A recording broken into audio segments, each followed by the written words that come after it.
আজ তোমাদের সঙ্গে শেয়ার করছি ছোট্ট একটা স্ন্যাক্স রেসিপি, যেটা খেতে ভীষণই ভালো হয়। বাচ্চা থেকে বড় সবাই পছন্দ করবে, আর গরম গরম সন্ধ্যেবেলায় ভীষণই ভালো লাগে।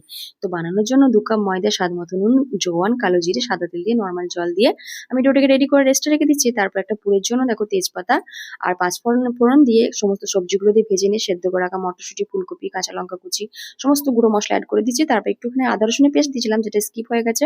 তারপর আমি সেদ্ধ করে রাখা মাংস, সেদ্ধ আলু দিয়ে ভালো করে মিশিয়ে নিয়ে গরম মশলা, কাসুরি মেথি, চিনি আর ধনেপাতা দিয়ে পুরটাকে নামিয়ে নিচ্ছি। পুরটা ঠান্ডা হতে থাক।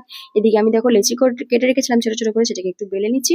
তারপরে আমি এখানে কোটিং এর জন্য একটু ময়দা আর একটু কর্নফ্লাওয়ারটা গুলে রেখেছিলাম। তারপর পুরটাকে দিয়ে দেখো চারিধার মুড়ে নিচ্ছি আর রোলের আকারে একটা শেপ দিয়ে নিচ্ছি।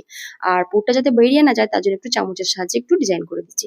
তো তারপর গরম তেলের মধ্যে এগুলোকে লাল করে ভেজে তুলে নিলেই কিন্তু আমাদের স্ন্যাক্স রেসিপি কিন্তু একদম রেডি হয়ে যাবে। তো তোমরা একবার বাড়িতে বানিও, আর বানালে অবশ্যই কমেন্টস করে জানিয়ে তোমাদের কেমন লাগলো। Bye bye.